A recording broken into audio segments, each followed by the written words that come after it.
Hola compañeros, buenas tardes. Nosotros somos el equipo número 2. Mi equipo está integrado por Gisela Ailín, Emil Leonel, Carlos Uriel y Heriberto Ver. A nosotros nos tocó exponer la escuela neoclásica. A continuación, yo les voy a explicar un poquito de qué se trata esta escuela.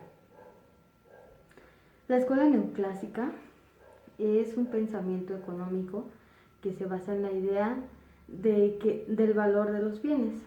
Es una función de la utilidad o satisfacción de bienes que se asignan en los consumidores de la escuela neoclásica. La escuela neoclásica dejó a un lado el asunto clásico, como la distribución de la riqueza y las teorías de estudiar profundamente los mecanismos. Asimismo, también se permitió a estudiar y a profundizar las distribuciones de recursos escasos en los diferentes mercados. Esto es como se basa más en los consumidores, en los productores, y tratan de aumentar sus funciones y sus objetivos de utilidad y producción. Así también considerando algunas restricciones como de presupuestos y recursos. Se basa más también en la organización de ser formal, en la división de trabajar y en la unidad del mando de un solo jefe. Por ejemplo, esto se basa en que solo tiene que tener una empresa un solo jefe en el que puede ayudar en todos los aspectos, así como en la finalidad, en los procesos y en las zonas o clientes, en lo que se necesite. También desarrolla la jerarquía y la organización, la distribución y relación entre la autoridad y la responsabilidad. También estudia los mecanismos que permiten ser distribuidos en diferentes mercados, como los recursos en los agentes y como los consumidores.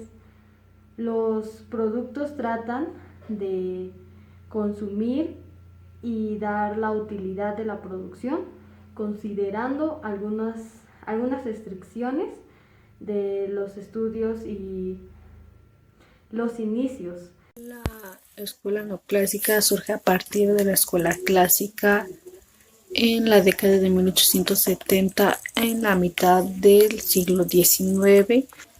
El origen del neoclasismo se encuentra en las ideas de los economistas marginalistas, quienes buscaban una teoría económica más rigurosa, basada en modelos matemáticos objetivos y alejada de determinantes históricos. En ella existieron tres grandes escuelas neoclásicas, las cuales son la escuela lausana, la escuela austríaca y la escuela inglesa.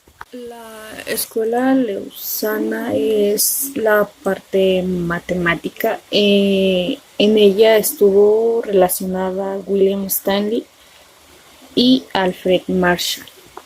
La escuela austriaca es la parte psicológica. En ella está asociada con Karl Menger, quien desarrolló los fundamentos del análisis marginal. En la escuela inglesa es en donde se destaca Leon Walras, quien desarrolló la teoría de equilibrio general y el concepto de utilidad marginal. El término neoclásico es muy criticado por algunos economistas, argumentando de que trata de aglutir el pensamiento económico marginalista que hubo entre 1870 y 1920. Quien fundó la escuela neoclásica fue Alfred Marshall. Uno de los aspectos fundamentales que diferencia el neoclasismo a la escuela clásica es la forma en que explicaban el precio y el valor relativo de los bienes. Mi nombre es Emilio Leonel García Nicolás y yo les hablaré sobre el fundador o creador de la escuela neoclásica, quien fue el británico Alfred Marshall, de 1842 a 1924. Desarrolló su trayectoria como profesor abordando disciplinas como la economía, filosofía y las matemáticas. Comenzó estudiando un área de conocimiento como la ética, que se encuadraba en el campo de la filosofía. Sin embargo, Marshall terminaría dando el salto a la economía, llegando a ser todo un economista de referencia. Un punto muy importante es que no hay que olvidar de que se situaba a Marshall en el origen de la denominada economía del bienestar, y Marshall creía firmemente en la gran finalidad de la economía era acabar con la pobreza. El principal objetivo de estudio de los neoclásicos fue el modo en que se determinaban los precios. Marshall establecía que para comprender el funcionamiento del sistema de mercado era necesario analizar el comportamiento de productores y consumidores.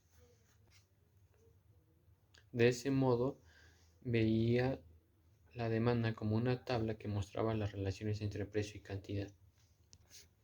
Su método para el estudio de la economía es que Marshall veía las matemáticas como un lenguaje económico.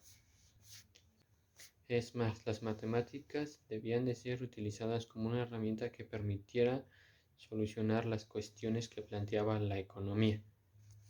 También introdujo el factor tiempo en el análisis de la formación de los precios, así como de las distintas formas de mercado, que son competencia perfecta y monopolio, diferenciando el corto a largo plazo en función de la naturaleza de los costes.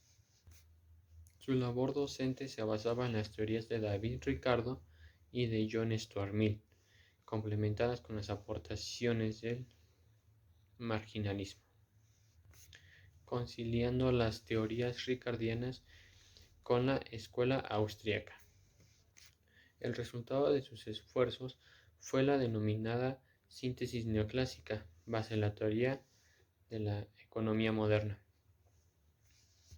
Por último, buscando una economía más práctica que diese respuesta a los problemas de la sociedad, argumentaba que la investigación en economía debía ir acompañada por ejemplos que tuvieran lugar en el mundo real.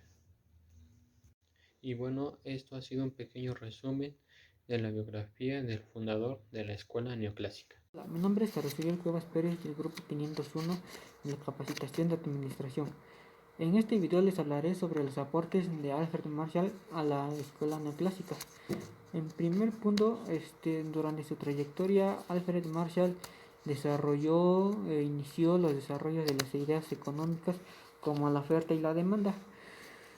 También y la determinación de los costes de producción y precios de venta, la elasticidad de los precios, el funcionamiento de los mercados y la utilidad marginal. También aplicó los conceptos de la magnitud marginal a las políticas económicas de los gobiernos, como por ejemplo las políticas de impuestos. Analizó su impacto sobre el bienestar social y sentó las bases de la economía del bienestar. También Marshall tendió un puesto entre los clásicos y los neoclásicos, como invitó la ruptura con los economistas, los clásicos,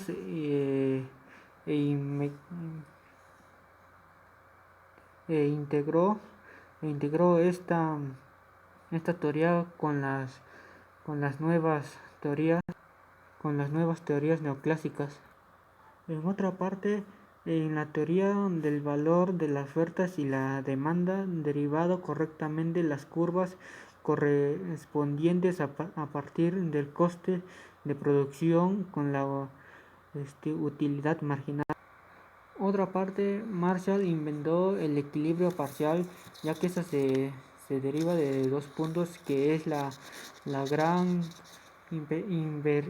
invención de Marshall fue el método de análisis del equilibrio parcial.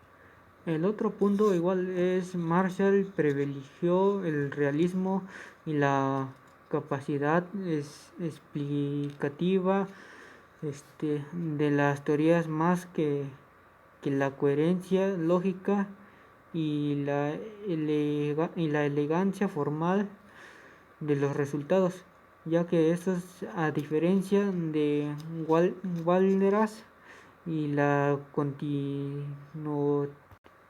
continentales, por ello ignoró las interrupciones entre los mercados para centrarse en un equilibrio de los sectores. De igual manera, Marshall realizó una síntesis personal, que son dos puntos principales, que es el evolucionismo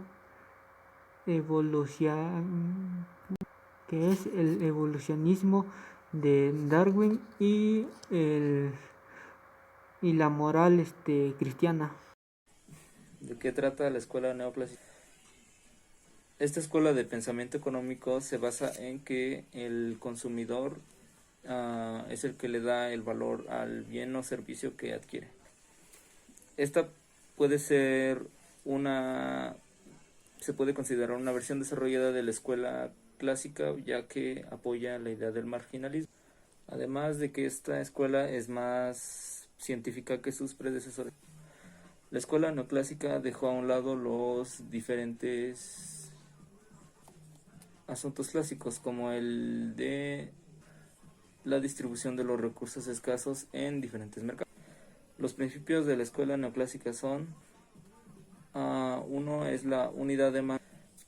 Este principio hace alusión a que el individuo debe de recibir órdenes de un solo jefe, ya que si estas órdenes son recibidas desde un comité o un grupo de personas, el sistema falla y pues hay confusiones y todo tipo de problemas. El segundo principio es la especialización.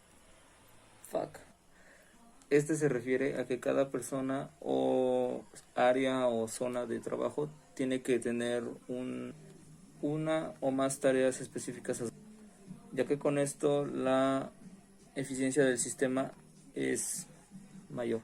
El siguiente principio es la autoridad y la responsabilidad. Los neoclásicos afirman que debe de existir una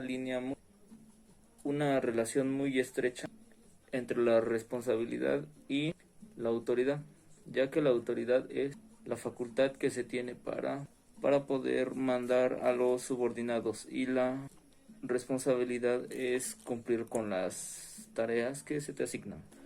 El siguiente principio es la autoridad de línea y el Estado Mayor. Esta es una manera que encontraron los neoclásicos para poder flexibilizar el concepto de autoridad de la escuela clásica. El responsable del Estado Mayor debe de ayudar a los responsables de cada línea de autoridad a alcanzar sus objetivos o metas. El siguiente principio es el alcance de control. Lo que busca este principio es reducir el número de personas subordinadas a cada superior, ya que lo ideal es que todos los superiores tengan 5 o 6 subordinados en su cargo para que funcione eficientemente el sistema. Las características de la escuela neoclásica son la énfasis en la práctica. Esto nos da a entender que la escuela neoclásica le da prioridad a la práctica que a la teoría, ya que la teoría solamente tiene valor si funciona la práctica en la administración. Otra es que se fundamenta en los postulados de su antecesora, la escuela clásica, ya que esta recoge unos principios de la escuela clásica para usarlos.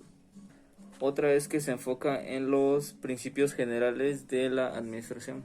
Esta retoma las leyes de la administración científica para solucionar sus problemas. Otra característica es que esta escuela busca resultados muy concretos. Para esto existen los objetivos organizacionales que